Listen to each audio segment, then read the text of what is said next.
Bonjour à tous et bienvenue dans cette vidéo.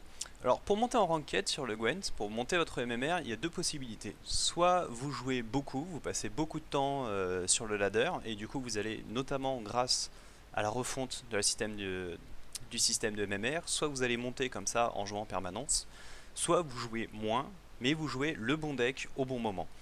Personnellement je suis plutôt adepte de la deuxième solution, c'est-à-dire que je préfère faire des sessions courtes de hard try sur 1 ou 2 jours, pas plus et monter mon MMR parce que je vais avoir joué le bon deck au bon moment.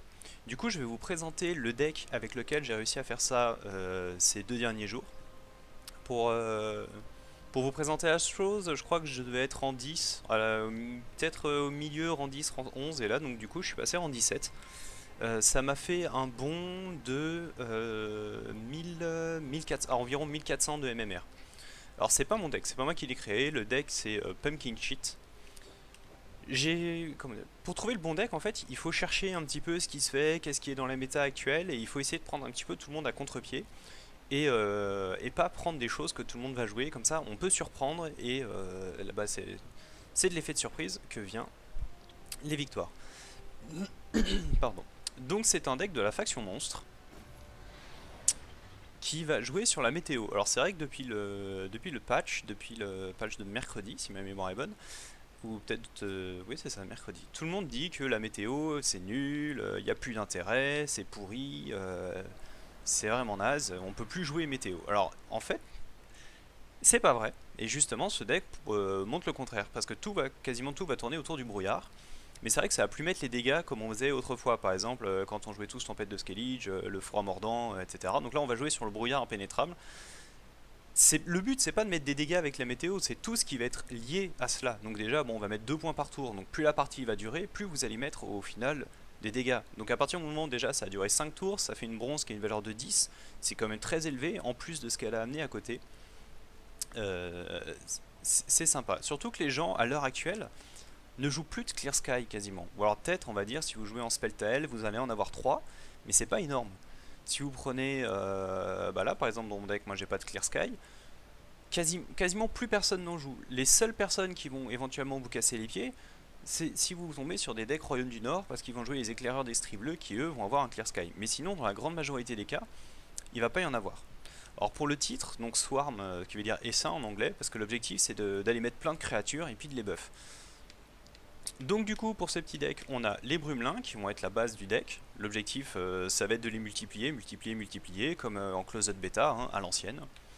Les harpies les sélénos qui vont poser des œufs de harpie, donc ça permet de mettre un petit peu de value et éventuellement d'en garder pour le tour suivant.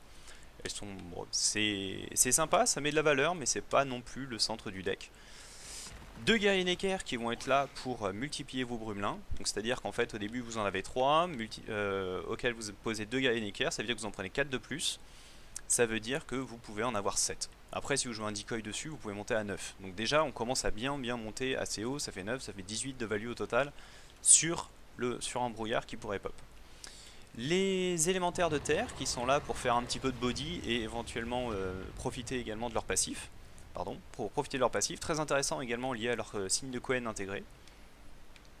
Roach qui est là pour faire un petit peu de value et pour vider un peu le deck. Et du coup voilà, donc ça, Triss, bon je suis Timmy NFR d'habitude c'est vrai, mais c'est vrai que Triss Papillon est très très forte.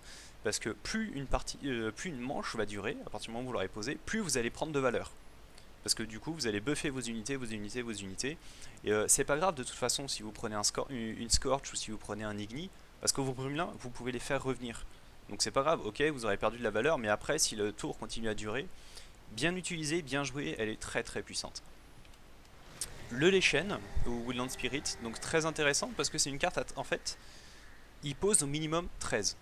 C'est-à-dire que donc il fait 5 plus les 3 loups enragés, donc ce qui fait 8, auquel vous rajoutez, ah non ça fait 14 même, vous rajoutez les brumelins qui vont apparaître, donc après en fonction du nombre de brumelins que vous avez, et du coup ça va très vite, ça va monter loin, plus après le fait de mettre un brouillard et du coup d'aller poke l'adversaire. Yennefer, donc vous allez jouer soit en forme de licorne, soit en forme de Chironex, donc là c'est pareil, l'objectif c'est que vous allez avoir tellement floudé votre board que vous allez prendre une value assez dingue. Et on peut arriver, j'ai déjà vu des parties où on arrivait à 140 ou quelque chose comme ça de value sur le board. C'est assez impressionnant. La Guenaude aquatique, bon bah tout simplement aussi c'est le Clear Sky intégré.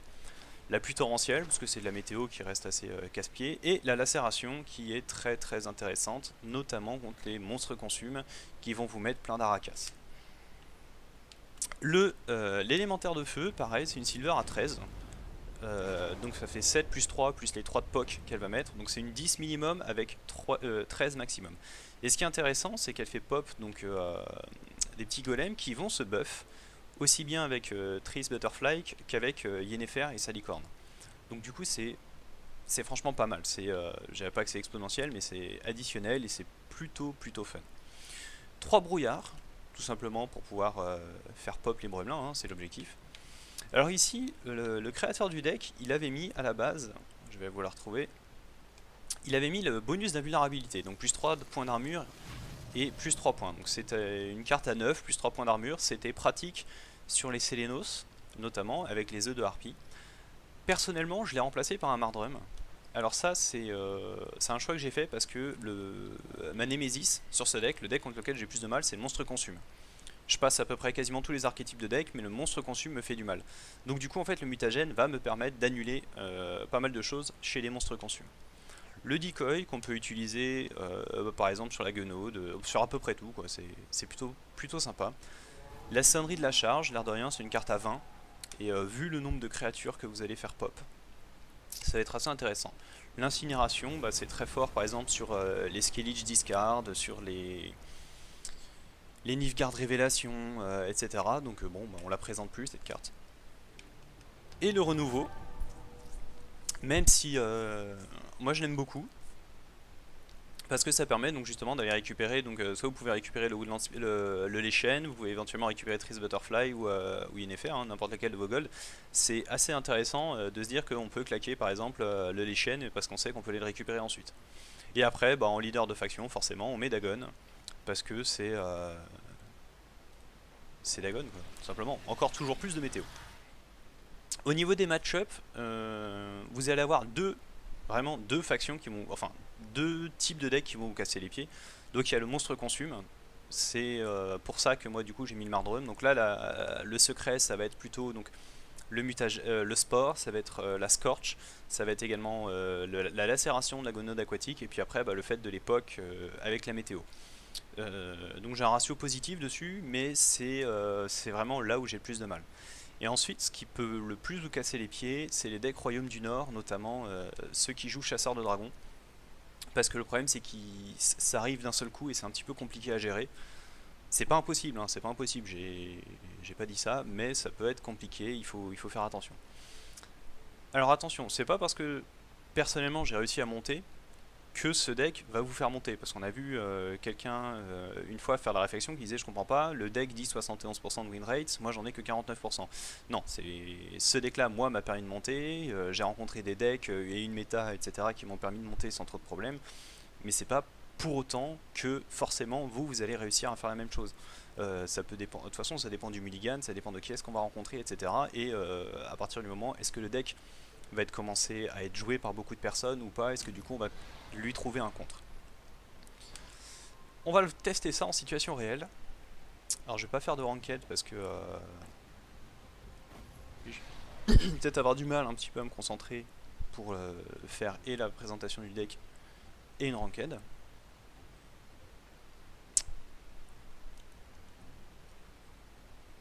Allez, protecteur de Blatan. Asseyez-vous à ma table. Un petit Skellige. Il faut faire attention, Skellige discard en fait il faut vraiment faire attention et bien réfléchir. Donc là du coup j'ai une main pourrie. Et quand je vous dis pourrie, c'est pourri. J'ai mes 3 brumelins en main. Attendez, ah non, j'en ai que 2, pardon, autant pour moi. J'en ai que 2. Du coup, on va en virer un. Ah j'ai Tris Papillon, ok, on va en virer un deuxième. C'est pas ouf, c'est pas ouf, c'est pas ouf. Du coup en fait comme j'ai et Butterfly et Yennefer, on va virer la sonnerie de la charge. Et j'aimerais bien, voilà, un gars Yennefer. Donc ça, c'est cool. Autre information importante aussi, c'est que j'ai mon renouveau. Donc je vais pouvoir aller chercher mes cartes gold par la suite. J'ouvre avec une Sélénos. Parce que comme ça me permet en fait que si l'adversaire il veut mettre du POC ou des choses comme ça, il va se concentrer dessus, il va pas se concentrer sur autre chose. Par exemple sur un Skellige Discard, quand il va vous mettre les 6 points de dégâts, si vous jouez également contre un... comment ça s'appelle ça, Nilfgaard Révélation et qu'il a décidé de vous POC avec ses mangonels. Voilà. Donc là on joue sur un... bon, Skellige Queensguard, d'accord. On n'est pas sûr que la partie dure longtemps. On n'est pas sûr que la manche dure longtemps. Du coup, bah après il faut se mettre en position de pouvoir utiliser le renouveau. Qu'est-ce qu'on va faire? On va rejouer une Sélénos. C'est des points de toute façon qu'on récupère après avec les œufs de harpie, donc c'est plutôt pas mal. On va voir ce qu'il va jouer. On va voir s'il va décider de progresser dans le tour, s'il veut pas y aller, etc. On va voir ça. Si ça se trouve, ça va pas du tout l'intéresser, il va vouloir passer. On va voir ça. Il n'y a pas de... schéma habituel, il faut regarder ce que fait son adversaire. Ok, donc il va décider de buff un petit peu. On va mettre le Leshen. Ici. Voilà, comme ça, on met un petit peu de body, on est bien. Et comme ça, en fait, après, on va pouvoir jouer le guerrier Necker. Ça se trouve, il va pas vouloir continuer. On va voir ça. Il a quand même 22 à faire. Moi, au tour prochain, je récupère 12 avec mes œufs de harpie. Donc je suis bien. Ok, donc il fait revenir. Donc il veut mettre un petit peu de pression quand même.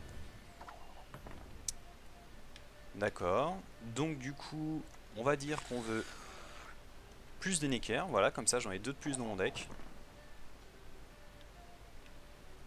Et là, on peut choisir. Soit on met la Butterfly. On va voir s'il veut continuer, s'il veut progresser ou pas.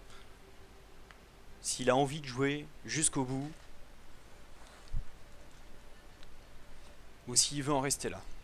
Ça dépend aussi. Il faut savoir s'adapter à son adversaire. Je pourrais aussi jouer Dagon. Lui mettre un Frost. Ou alors je peux lui remettre carrément un... je peux lui remettre un brouillard hein, ici. C'est sûr que si je lui mets un Frost, je vais vite lui faire mal.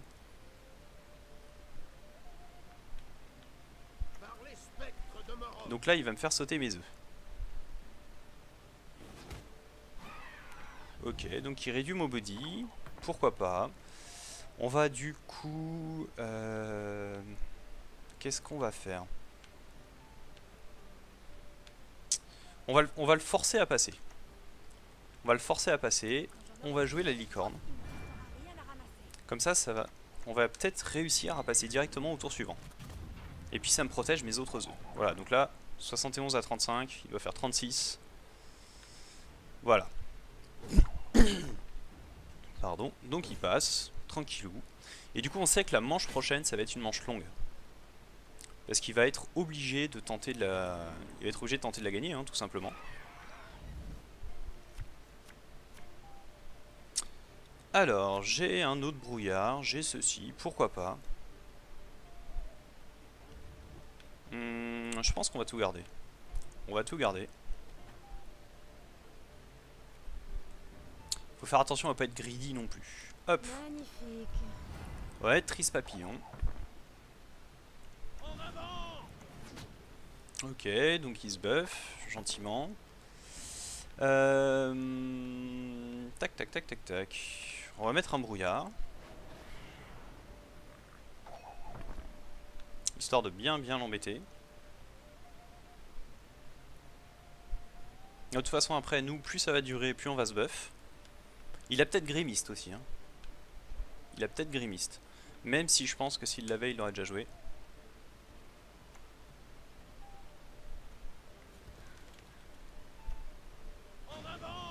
Ok, donc il me redégage ça. Ah, il est possible qu'il ait Grimist. Maudron Freya est patiente, mais elle ne tolère pas les affronts. D'accord.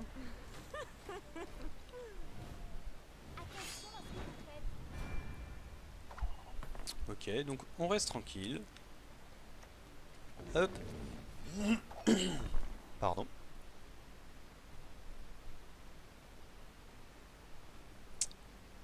On reste tranquillou, pépère la mouette. On va voir ce qu'il va nous faire. De toute façon, il n'a pas encore joué non plus ses golds.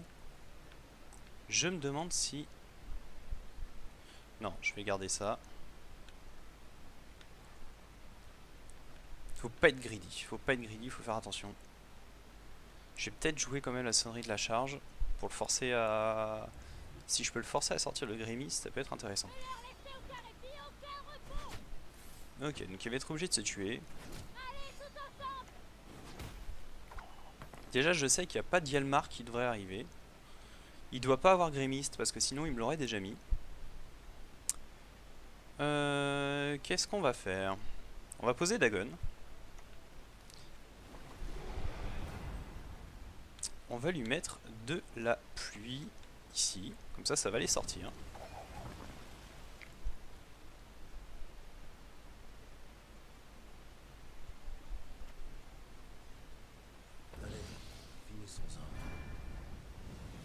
Ok, donc au moins celui-là il est sorti. C'est à lui de venir chercher le... C'est à lui de venir chercher la game, c'est pas à moi. Du coup je reste tranquille. Et je crois que je me suis un petit peu trop exposé et que je vais être obligé d'aller jusqu'au bout.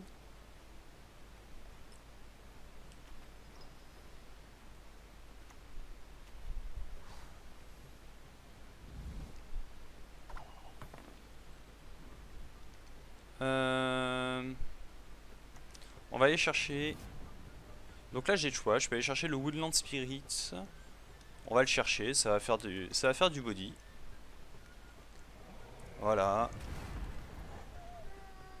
C'est très all-in.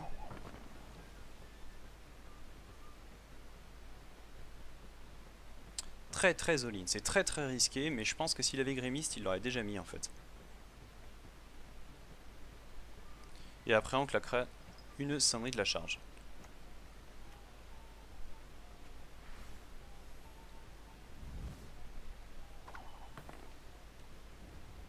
Ça se trouve il me brain mais complètement.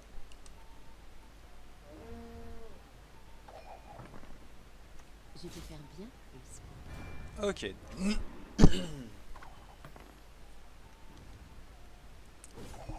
Fort heureusement. Ok, qu'est-ce qu'il va aller chercher?